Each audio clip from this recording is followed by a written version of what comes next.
Hello, this is Wmpyr, here to talk about self-defense once again. I just posted some stuff recently on Twitter. This is for my Japanese viewers, so I post stuff in Japanese, and this is all self-defense and Escrima related material that I post on there. And I got a comment. The comment was this person said that they were a self-defense instructor, and they basically said they liked what I posted. They said that they teach simple stuff like going for the eyes and kneeing the person in the balls, that kind of stuff. And they were talking about using that, I believe, in the clinch. And the problem that I have with that, okay, and I've said it to you guys before, right, is if you go for their eyes, what makes you think they can't go for your eyes?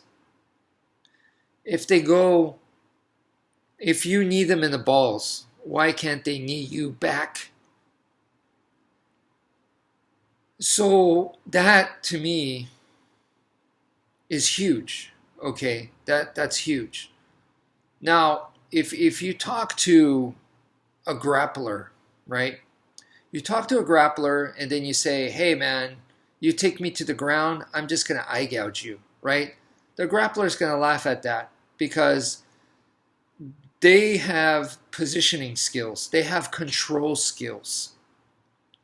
And if they're the grappler, they're going to be better at it than you are on the ground. They know what they're doing. So when they take you to the ground, they'll be controlling you and they'll be in a better position, which means if they wanted to eye gouge you, they're going to be in the better spot to eye gouge you. So you could try to eye gouge them, but you're not in a good spot. So they could probably just easily break away from it. And now if they wanted to do it to you, they go, "Oh, that's how you want to play, so I'm going to do it back to you." Now you're in really big trouble. Okay. So that's different, right? That's different. But in the clinch, unless you're in a better position or unless you have something going on like that, if you just headbutt them, they can headbutt you back. If you go for their eyes, they could go for your eyes. You could knee them in the balls, they're going to knee you in the balls. You could stomp them on their foot, they could stomp you on the foot. You could kick them in the knee, they'll kick you in the knee. You could elbow them, they'll elbow you. The difference is this person on the street is probably bigger, stronger, and meaner than you because there's no weight classes on the street. So then everything that you just learned to do, to go for the eyes, go for the knees, they could do it better than you. They could do it worse than you. So to me, that is a huge problem that you can't ignore. You can't ignore. So I don't understand that. How could you just ignore that, And people rely on speed. They go, "Well, if you do it first, how do you know you're going to get it first?"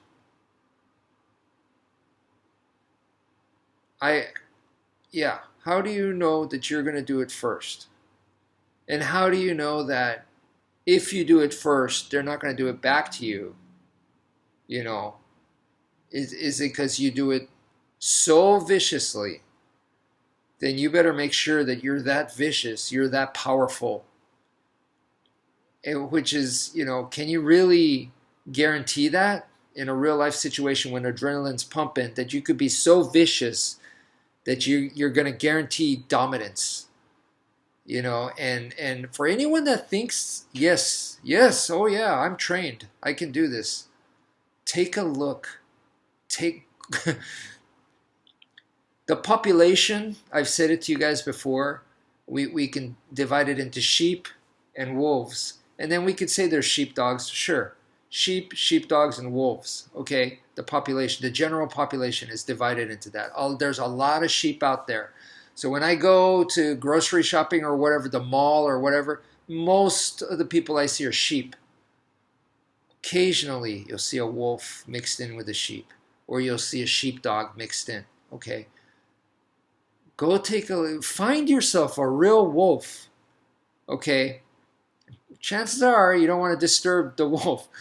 Take a look at the wolf and then size it up and see, can you really do this? If they were mad at you and they're growling at you and they're about to attack you, can you really dominate the wolf with your palm strike, your eye gouges, biting, whatever it is you do?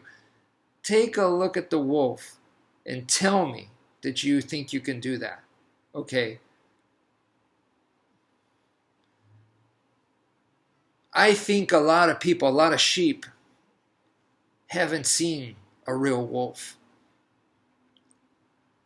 I think a lot of people, thinking that they could do this stuff, do this kind of self-defense. They're like, oh yeah, I could defend myself. Yeah, I've taken classes, whatever. You haven't seen a wolf. Take a look at a real life wolf and see what that's all about. It's a scary thing. Okay, it is a scary thing. So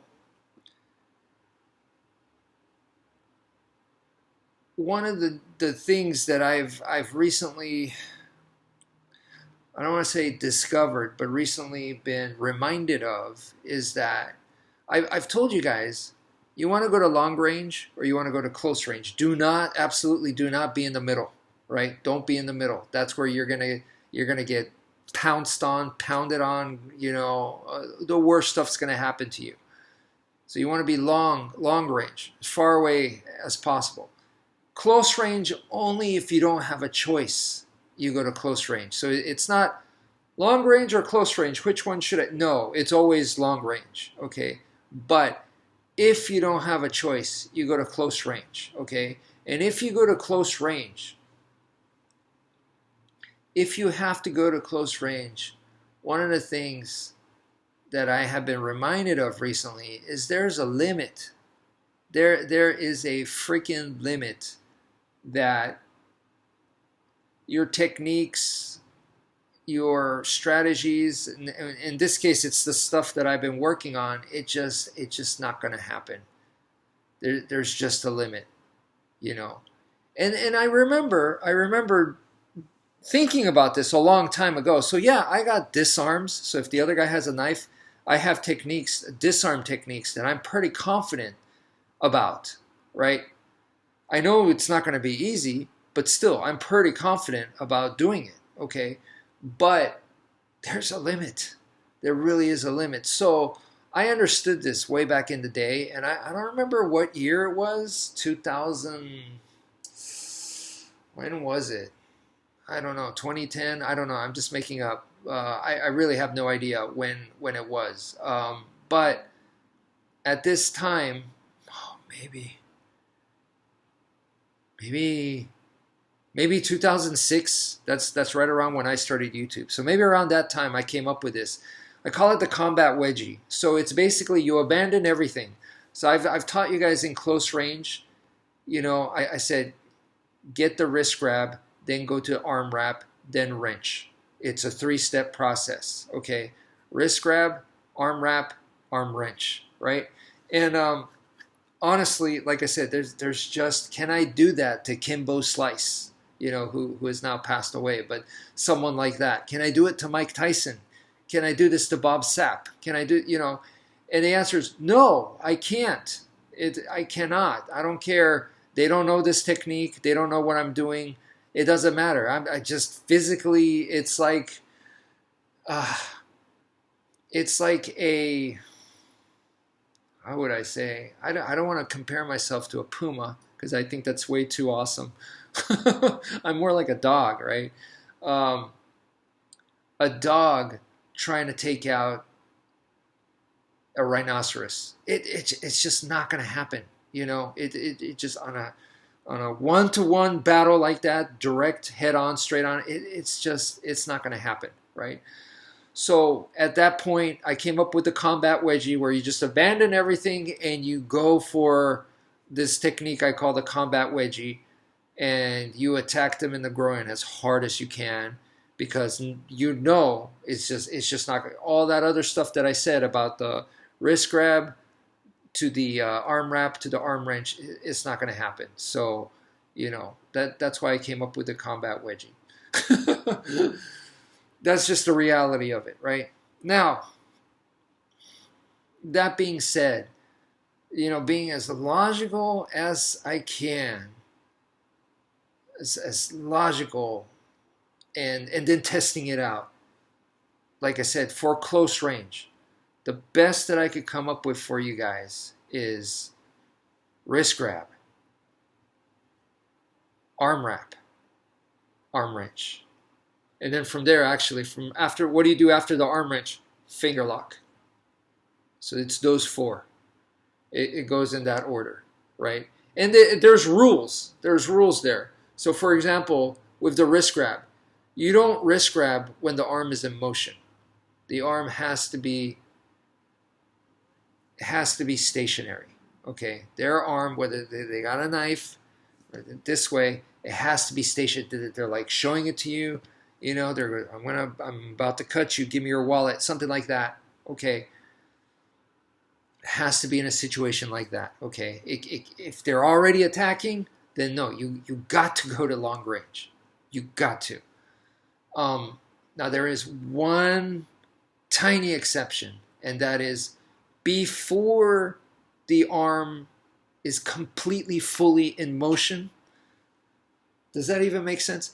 Before the arm gets full velocity, like it's really, so if this is a knife, they're really stabbing and cutting at before that. So they're about to. Okay, you have a little bit of time. So at that time, to try to just catch it can be difficult. It's very difficult, even though it's not in full motion yet. Just the fact that it's in motion makes it difficult. So at that point, you can jam. You can jam. In fact, you have to jam and pin the arm. So that's where you're using your forearm to jam and pin the arm and grab simultaneously. Okay. Because if you don't, they're going to switch it up on you. They're going to switch. And that's, to me, one of the reasons why we free flow so much in Escrima. What you're really doing with free flow is you're learning to go around their defense. Okay. Now there's other purposes, but they're all practical purposes. None of it should be for show. I mean, if you want to do it for show, that's fine. That's your prerogative, right? But the way that I learned it was this is all practical, tactical. It all has combat meaning. So one of the things is you're going around their defense. So anyway, just some things to think about. That's it for now. Thank you for viewing, and take care, folks.